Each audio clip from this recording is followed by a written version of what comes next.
എല്ലാവർക്കും എൻ്റെ പുതിയൊരു വീട്ടിലേക്ക് സ്വാഗതം. PM കിസാൻ സമ്മാൻ നിധിയുടെ ഈ land seeding, bank seeding, DBT reject ഇങ്ങനെയുള്ള പ്രശ്നങ്ങൾ നേരിടുന്ന നിരവധി കർഷകരുണ്ട്. അപ്പോൾ അത് എല്ലാ കാര്യങ്ങളും അവർ ചെയ്തിട്ട് പോലും അവരുടെ ഇതൊന്നും ശരിയാകാത്തൊരു സാഹചര്യമാണ്. അപ്പോൾ അതിന് എന്തൊക്കെയാണ് നമുക്ക് ചെയ്യേണ്ടതെന്നുള്ളത് നോക്കാം. നമുക്ക് എന്തായാലും 17ാമത്തെ ഗഡുവിന് ലഭിക്കാനായിട്ട് ഇനി സമയങ്ങളുണ്ട്. അപ്പോൾ അതിന് മുമ്പേ തന്നെ നമുക്ക് ഈ കാര്യങ്ങളെല്ലാം കംപ്ലീറ്റ് ചെയ്യുകയാണെന്നുണ്ടെങ്കിൽ PM കിസാൻ സമ്മാൻ നിധിയുടെ 17ാമത്തെ ഗഡുവിന് നമുക്ക് മേടിക്കാനായിട്ട് സാധിക്കും. അത് എങ്ങനെയാണ് എന്നുള്ളത് നമുക്ക് നോക്കാം. അപ്പോൾ അതിന് മുമ്പായി എൻ്റെ വീഡിയോ ആരെങ്കിലും സബ്സ്ക്രൈബ് ചെയ്യാത്തിട്ടുണ്ടെങ്കിൽ സബ്സ്ക്രൈബ് ചെയ്യുക, ലൈക്ക് ചെയ്യുക. നമുക്ക് ആദ്യമായിട്ട് നമ്മുടെ ഒരു പ്രശ്നം എന്നുള്ളത് ലാൻഡ് സീഡിംഗ് ആണ്. അപ്പോൾ ലാൻഡ് സീഡിങ്ങിനകത്ത് ഈ പറഞ്ഞിരിക്കുന്ന കാര്യങ്ങളെല്ലാം കറക്റ്റ് ആണോ എന്നുള്ളത് നോക്കണം. അതുപോലെ തന്നെ ഇതെല്ലാം ചെയ്താൽ മാത്രം പോരാ, നിങ്ങൾ അതിൻ്റെ ബാക്കിയുള്ളത് പ്രിൻസിപ്പൽ അഗ്രികൾച്ചർ ഓഫീസിൽ പോയി ചെയ്യുകയും വേണം. എങ്കിൽ മാത്രമേ നിങ്ങളുടെ പ്രശ്നങ്ങൾ പരിഹരിക്കാൻ സാധിക്കുള്ളൂ. കാരണം ലാൻഡ് സീഡിങ് ഒരു പ്രാവശ്യം അവിടെ അവർ വെരിഫൈ ചെയ്തിട്ട് മാറ്റി വെച്ച് കഴിഞ്ഞാൽ വീണ്ടും അത് അവർ വെരിഫൈ ചെയ്യത്തില്ല.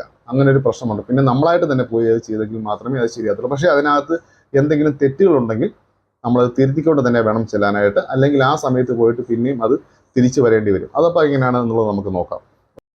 അതിനായിട്ട് നമ്മൾ ഗൂഗിളിൽ കയറുക. അവിടെ എയിംസ് എന്ന് ടൈപ്പ് ചെയ്യുക, AIMS. അപ്പോൾ ആദ്യം കാണുന്ന എയിംസ് എന്നുള്ളതിൽ ക്ലിക്ക് ചെയ്യുക. അപ്പോൾ നമുക്കിവിടെ ഫാർമേഴ്സ് ലോഗിൻ എന്നുള്ളത് കാണാൻ സാധിക്കും. അവിടെ ക്ലിക്ക് ചെയ്യുക. അവിടെ ക്ലിക്ക് ചെയ്യുമ്പോൾ നമുക്ക് ഇങ്ങനെ ഒരു പേജിലേക്കാണ് വരുന്നത്. രജിസ്ട്രേഷൻ ID യും പാസ്വേഡും ഇതിന് തൊട്ട് താഴെയുള്ള ക്യാപ്ഷൻ ടൈപ്പ് ചെയ്തെടുത്ത് നമുക്ക് ലോഗിൻ ചെയ്യാം. അതറിയാത്തവരാണ് എന്നുണ്ടെങ്കിൽ രജിസ്ട്രേഷൻ നമ്പർ മറന്നോ എന്നുള്ളത് ക്ലിക്ക് ചെയ്യുക. അപ്പം നമുക്ക് ഇങ്ങനെ ഒരു കോളമാണ് ഇവിടെ വരുന്നത്. അവിടെ നമുക്ക് എയിംസ് പോർട്ടലിൽ നമ്മൾ രജിസ്റ്റർ ചെയ്യാൻ കൊടുത്തിരിക്കുന്ന ഫോൺ നമ്പർ അവിടെ എൻ്റർ ചെയ്യുക. നമ്മുടെ ലാൻഡ് സീഡിങ്ങിനായിട്ട് കൊടുത്തിരിക്കുന്ന ഫോൺ നമ്പർ അവിടെ എൻ്റർ ചെയ്ത് കൊടുക്കുക.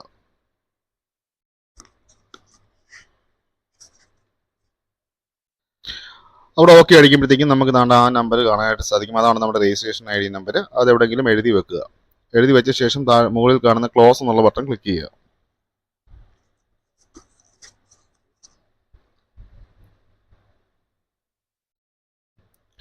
പിന്നെ അടുത്തതായിട്ട് നമുക്ക് വേണ്ടത് പാസ്വേഡ് മറന്നോ എന്നുള്ളത് ക്ലിക്ക് ചെയ്യുക. അപ്പോൾ നമുക്ക് വേണ്ടത് എഴുതി വെച്ചിരിക്കുന്ന രജിസ്ട്രേഷൻ ID ഇവിടെ ആദ്യം കൊടുക്കുക.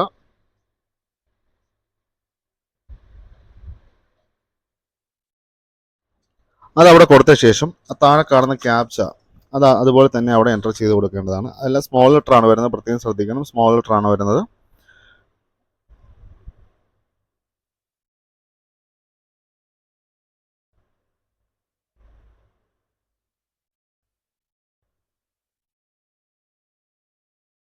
സബ്മിറ്റ് കൊടുക്കുക. സബ്മിറ്റ് കൊടുക്കുമ്പോഴത്തേക്കും നമുക്കിവിടെ കാണുന്ന പോലെ തന്നെ നമുക്കൊരു OTP വരും. ആ OTP നമ്മൾ യൂസ് എന്ന് കഴിഞ്ഞിട്ടുള്ള ക്യാപിറ്റൽ ലെറ്റർ ആണ്, ഇംഗ്ലീഷ് വേർഡാണ് വരുന്നത്. ഈ ക്യാപിറ്റൽ ലെറ്റർ ഇവിടെ എൻ്റർ ചെയ്ത് കൊടുക്കേണ്ടതാണ്. അപ്പം നമ്മുടെ ഫോണിൽ വന്നിരിക്കുന്ന ഈ യൂസ് കഴിഞ്ഞിട്ടുള്ള ക്യാപിറ്റൽ ലെറ്റർ നമ്മളിവിടെ എൻ്റർ ചെയ്ത് കൊടുക്കണം. അപ്പോൾ ഇതാണ് നമുക്ക് വന്നിരിക്കുന്ന പാസ്വേഡ്. അതിൻ്റെ തൊട്ട് താഴെ നമുക്ക് പാസ്വേഡ് സെറ്റ് ചെയ്യണം. ആ പാസ്വേഡ് നിങ്ങൾക്ക് ഇഷ്ടമുള്ള പാസ്വേഡ്, നിങ്ങൾ മറന്നു പോകാത്തൊരു പാസ്വേഡ് അവിടെ സെറ്റ് ചെയ്തുകൊണ്ട് തന്നെ രണ്ടാമതും നമുക്ക് പാസ്വേഡ് ഒന്നുകൂടെ റീ എൻ്റർ ചെയ്ത് കൊടുത്തുകൊണ്ട് സബ്മിറ്റ് എന്ന് കൊടുക്കുക. സബ്മിറ്റ് എന്ന് കൊടുക്കുമ്പോഴത്തേക്കും സക്സസ്ഫുൾ എന്നുള്ളത് കാണിക്കും.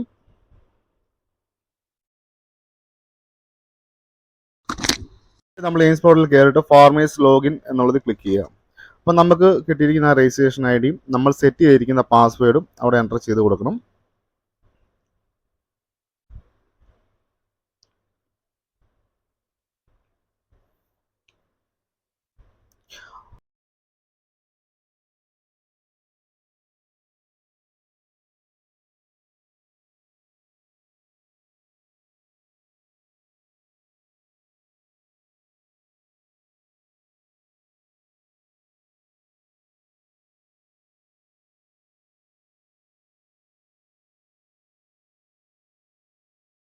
എൻ്റർ ചെയ്ത് കഴിയുമ്പോഴത്തേക്കും നമുക്ക് ഇങ്ങനെ ഒരു പേജിലേക്കാണ് വരുന്നത്. അതിൽ സ്ഥല വിവരങ്ങൾ എന്നുള്ളത് ക്ലിക്ക് ചെയ്യണം.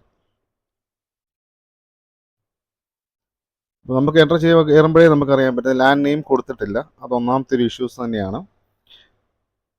നമുക്കിവിടെ ഈ എഡിറ്റ് എന്നുള്ളതിൽ ക്ലിക്ക് ചെയ്യുമ്പോഴത്തേക്കും നമ്മുടെ ഡീറ്റെയിൽസ് ഫുൾ കാണാനായിട്ട് സാധിക്കും. നമുക്ക് അതിനകത്ത് എന്തെങ്കിലും തെറ്റുകൾ പറ്റിയിട്ടുണ്ടോ എന്നുള്ളത് ആദ്യം ചെക്ക് ചെയ്ത് നോക്കുക.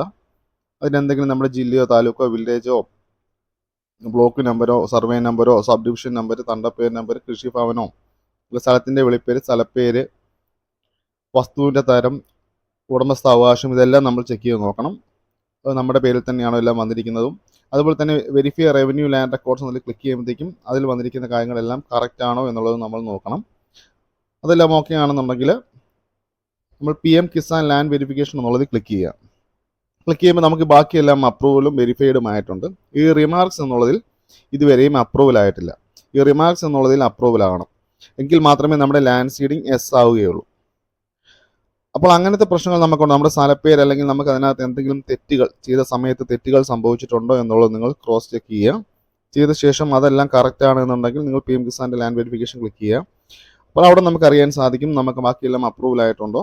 ഈ റിമാർക്സ് എന്നുള്ളത് അപ്രൂവൽ ആയി കഴിയുമ്പോൾ മാത്രമാണ് നമ്മുടെ ലാൻഡ് സീഡിങ് എസ് ആവുന്നത്. ഇപ്പോൾ ഇവിടെ കാണിച്ചിരിക്കുന്നത് പോലെ തന്നെ റിമാർക്സിൻ്റെ അവിടെ അപ്രൂവൽ എന്നുള്ളത് കാണിച്ചിരിക്കണം. അപ്പോൾ നമ്മുടെ ഭാഗത്തുനിന്ന് യാതൊരു മിസ്റ്റേക്കുകളും ഇല്ല, ഇതുപോലെ എല്ലാ കാര്യങ്ങളും കറക്റ്റ് ആക്കിയിട്ടുണ്ട്, അല്ലെങ്കിൽ ഇതിനകത്ത് എന്തെങ്കിലും തെറ്റുകളുണ്ടെങ്കിൽ നിങ്ങൾ തിരുത്തിയിട്ടുണ്ടെങ്കിൽ പിന്നെ നമുക്ക് ആദ്യം പോയിരുന്ന അപേക്ഷ പിന്നെ അവർ റീചെക്ക് ചെയ്യത്തില്ല. അത് നിങ്ങൾ പ്രത്യേകം ശ്രദ്ധിക്കുക. നിങ്ങൾ തന്നെ നേരിട്ട് പോയി പ്രിൻസിപ്പൽ അഗ്രികൾച്ചർ ഓഫീസിൽ നേരിട്ട് പോയി തന്നെ വേണം ഇതിൻ്റെ അപ്രൂവൽ വാങ്ങിക്കാനായിട്ട്. അല്ലാത്ത പക്ഷം ഇതുപോലെ തന്നെ ഇവിടെ കിടക്കത്തേ ഉള്ളൂ. ഇത് ഒരിക്കലും ലാൻഡ് സീഡിങ് എസ് ആവത്തില്ല. നിങ്ങളായിട്ട് തന്നെ മുന്നോട്ട് പോയി പ്രിൻസിപ്പൽ അഗ്രികൾച്ചർ ഓഫീസിൽ ചെല്ലുക. അത് പോയി നിങ്ങളത് കറക്റ്റ് ചെയ്ത് തന്നെ നിങ്ങൾ ചെയ്തിട്ടുണ്ട് എന്ന് പറയുമ്പോൾ അപ്പോൾ തന്നെ അവരത് യെസ് ആക്കി തരുന്നതാണ്. അതുപോലെ തന്നെ റവന്യൂ ലാൻഡ് റെക്കോർഡ്സ് ഡീറ്റെയിൽസ് ഇല്ലാത്തവർക്ക് മാനുവലായിട്ട് തന്നെ ഈ ലാൻഡ് സീഡിങ് നമുക്ക് ചെയ്യാനായിട്ട് സാധിക്കും. അത് നമുക്ക് കൃഷിഭവനിൽ തന്നെ പോകേണ്ടി വരും. മാനുവലായിട്ട് അവരത് ചെയ്തു തരുന്നതാണ്. അതിന് കൃഷിഭവനിൽ ചെല്ലുമ്പോഴത്തേക്കും അവരോട് പറയുക ഞങ്ങൾക്ക് റവന്യൂ ലാൻഡ് റെക്കോർഡ്സ് ഈ ഡീറ്റെയിൽസ് ഇല്ല, ഞങ്ങൾക്ക് ഇത് മാനുവലായിട്ട് ചെയ്തു തരണം എന്ന് പറയുമ്പോൾ അവർക്ക് ഒരു 5 മിനിറ്റിൻ്റെ സമയം പോലും വേണ്ട, അത് അവർ ചെയ്തു തരും. നമ്മുടെ ലാൻഡ് ഡീറ്റെയിൽസ് എല്ലാം അവർ മാനുവലായിട്ട് തന്നെ എയിംസ് ബോർഡിൽ അവർ രജിസ്റ്റർ ചെയ്ത് തരുന്നതാണ്. അപ്പോൾ ഇത്രയൊക്കെ ചെയ്ത് കഴിയുമ്പോഴേക്കും നമ്മുടെ ഈ ഒരു പ്രശ്നം നമുക്ക് പരിഹരിക്കാൻ സാധിക്കുന്നതാണ്. അതുപോലെ തന്നെ നമുക്ക് ബാങ്ക് സീഡിങ് ഏറ്റവും പ്രശ്നം വരുന്നത് എന്താ, നമ്മൾ DBT അപ്ഡേറ്റ് ചെയ്യാൻ സാധിക്കാത്തൊരു പ്രശ്നം വരുന്നതുകൊണ്ടാണ് ബാങ്ക് സീഡിങ് നമുക്ക് യെസ് ആവാത്തത്. അപ്പോൾ നമ്മുടെ DBT അപ്ഡേറ്റ് ആയെങ്കിൽ മാത്രമേ നമ്മുടെ PF ഫോമസിനകത്ത് DBT ക്രിയേറ്റഡ് ആവത്തുള്ളൂ. അങ്ങനെ നമുക്ക് DBT വഴി പൈസ ലഭിക്കുകയുള്ളൂ. ഡയറക്റ്റ് ബെനിഫിറ്റ് ട്രാൻസ്ഫർ വഴി നമുക്ക് തുക ലഭിക്കണമെങ്കിൽ നമ്മുടെ DBT അപ്ഡേറ്റ് ആവണം. അപ്പോൾ നമുക്ക് ഓൺലൈനായിട്ട് കൊണ്ട് തന്നെ വീട്ടിൽ ഇരുന്നുകൊണ്ട് തന്നെ ഏത് ബാങ്കിൻ്റെയും DBT അപ്ഡേറ്റ് ചെയ്യാനായിട്ട് സാധിക്കും. അപ്പോൾ അതെങ്ങനെയാണെന്നുള്ളത് നമുക്ക് നോക്കാം. ഇവിടെ നമുക്ക് ഗൂഗിളിൽ കയറിയിട്ട് NPCI link Indian overseas bank എന്ന് അടിക്കുക. അല്ലെങ്കിൽ നിങ്ങൾ ഇഷ്ടമുള്ള ബാങ്ക് ഏതാണോ അതവിടെ ടൈപ്പ് ചെയ്ത് കൊടുക്കുക. അപ്പോൾ നമുക്ക് ആദ്യം ഒരു update Aadhaar card details online എന്നുള്ളത് കാണാം. ആദ്യം അത് ക്ലിക്ക് ചെയ്യുക.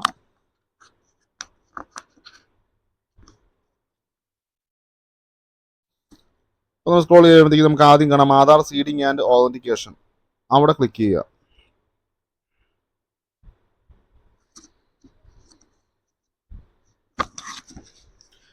അപ്പോൾ നമുക്ക് ഇങ്ങനെ ഒരു പേജിലേക്കാണ് വന്നിരിക്കുന്നത്. Link Aadhaar number two account number. അപ്പോൾ നമുക്ക് ആദ്യം നമ്മുടെ അക്കൗണ്ട് നമ്പറാണ് അവർ ചോദിച്ചിരിക്കുന്നത്. അപ്പോൾ നിങ്ങളുടെ അക്കൗണ്ട് നമ്പർ ഏതാണോ അത് അവിടെ എൻ്റർ ചെയ്ത് കൊടുക്കുക.